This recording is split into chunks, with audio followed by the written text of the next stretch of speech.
What makes a good business? And today we're going to be breaking down Nvidia Corporation. And I have just read the annual report of Nvidia Corporation. And by the end of this video, you're going to understand what is Nvidia. Now, for those that don't know, the annual report is a document that the company is legally required to file with the government. Now, it's where they have to tell the truth about their business. Now, Nvidia is the 100-pound gorilla. Everyone's in love with it. When you see that kind of mass hysteria, the first thing a rational person should do is take a step back. Now, I learned a long time ago that you don't get rich by following the herd. You get wealthy by patiently doing your homework. Now, the most important mental model here is inversion. Like Charlie Munger said, always invert. Now, the average person asks, how high can this stock go? Or how much bigger can this company get? Well, that's the wrong question to start with.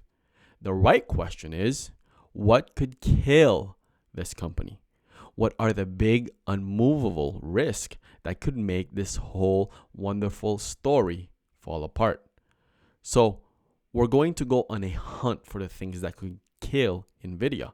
And we could use their own map, the 10K, to find them.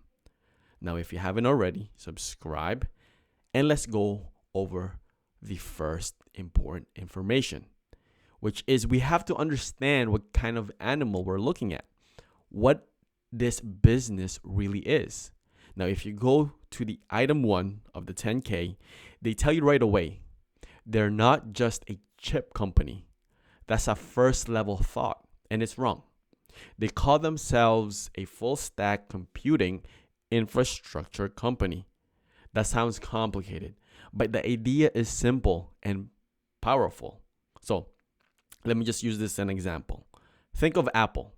Apple doesn't just sell you a piece of hardware, which is the iPhone.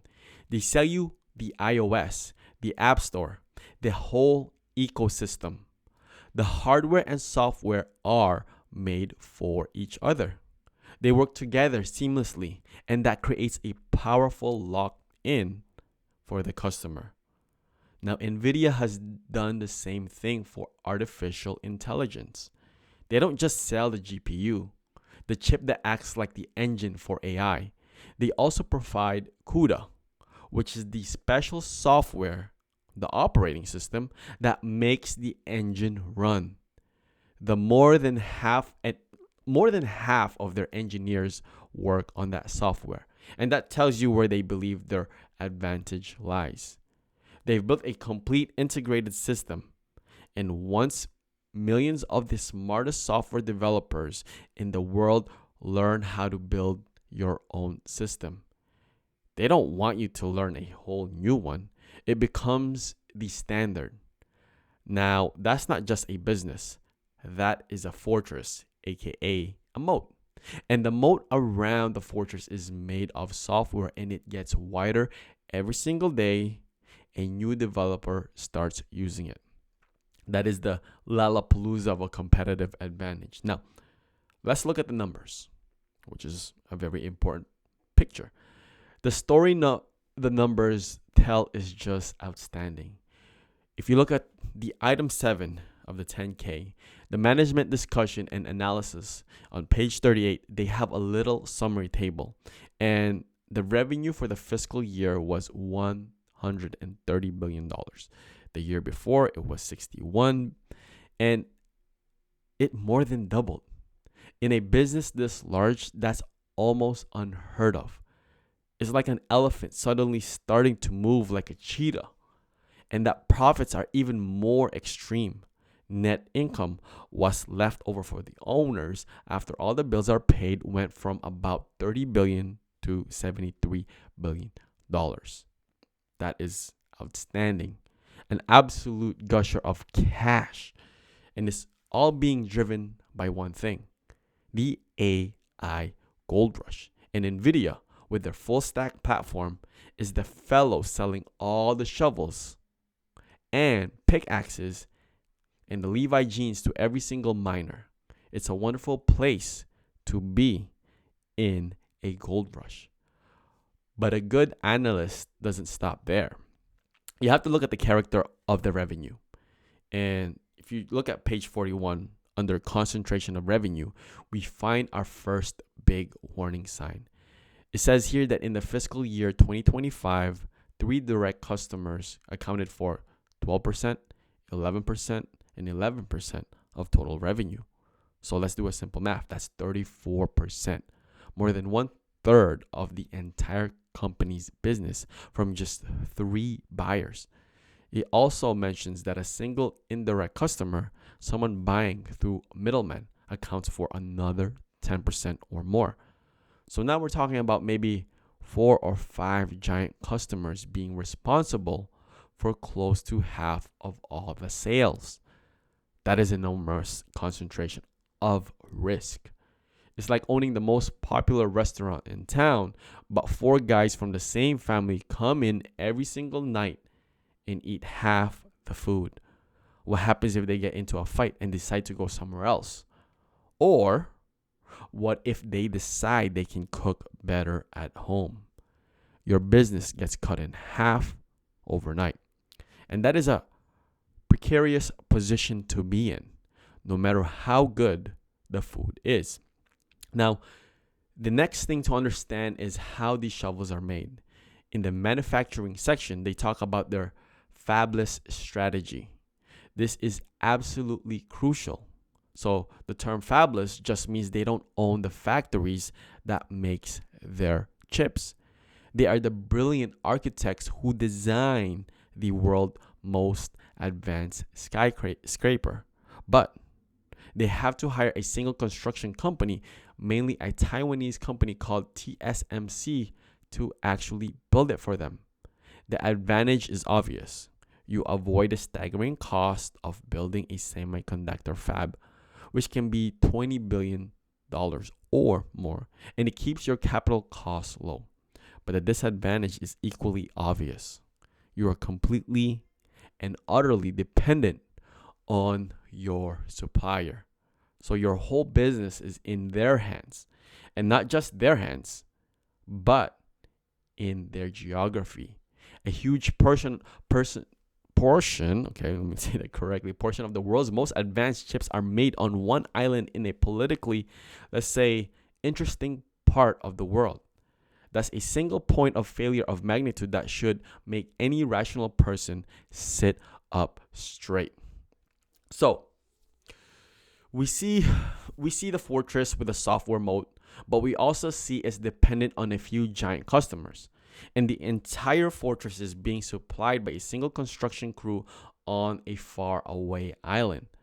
The picture is getting more complicated, isn't it? Now, let's get the most important part of the whole document. This is where we invert with a vengeance. So if you look at item 1A, risk factors, this is where the company owned layers are forced to tell us what could kill the business. Most people skip this section. We're going to read it first. The biggest, most terrifying monster hiding in these pages is the United States government. And it's all over pages 10, 26, 27, 28. And they talk about it again and again and again. The U.S. government has imposed, and I'm quoting, a series of shifting and expanding export control restrictions. So in plain English, Uncle Sam has told Nvidia that they are forbidden from selling their best, most powerful AI chips to China and a growing list of other countries.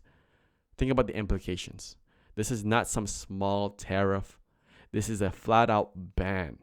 The government is actively preventing the company from selling its best product to one of the biggest markets in the world.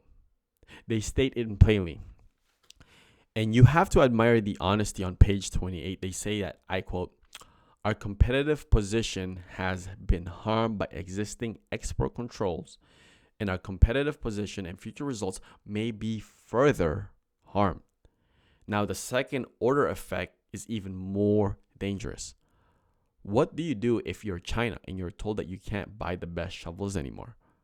You don't just give up on digging for gold. You pour every resource you have into learning how to make your own shovels. These export controls are the most powerful incentive imaginable for China to create its own world-class semiconductor industry. We are funding our own future competitor. It's an extraordinary situation. This is not a quarterly headwind.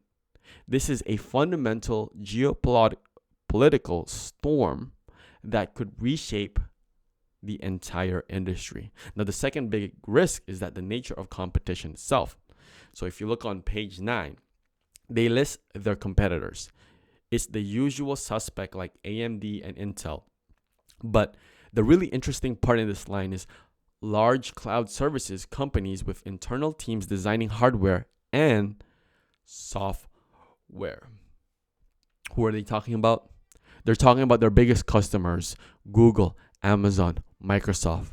The same people who are buying a third of the company's products. These companies have more money than, I'm not going to say, but they employ legions of that world's smartest engineers. They are looking at the billions and billions of dollars they're paying to Nvidia, and they're making a simple calculation. Build versus buy. For years, it was cheaper to just buy from Nvidia. But as the price goes up, as their needs become more specialized, the incentive to build their own chip gets stronger every single day. So, your biggest customer are also your most dangerous potential competitors. That's a tough dynamic. So let's sum everything all up, okay? What we have learned by turning over the rock. Well, on one hand, you have one of the most brilliant business models I've ever seen. A dominant, best in class, a product that's key to a technological revolution.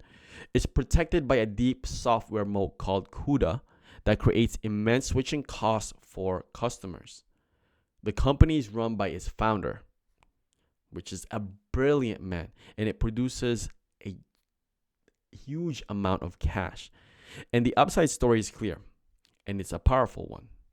But on the other hand, when you invert, you see the shadows. You see a business that is dangerously dependent on a tiny handful of enormous customers. You see a supply chain that is a marvel of efficiency, but is also fragile, single point of failure located in a geopolitical hotspot. And most importantly, you see a company whose future growth is directly in the crosshair of its own government foreign policy, a force far more powerful than any CEO or board of directors. The world is not a simple place. All right, we all understand that. And a great business is not always a great investment if the risks are too high or not properly understood. So your job as an investor is not to listen to the story. Your job is to read the fine print. Your job is to weigh these enormous contradictory facts and come to a rational conclusion. It's not supposed to be easy, because if it was easy, everyone would be wealthy. Now let's go find another rock, and if you haven't already, subscribe and share if you found value. See you on the next one. Peace.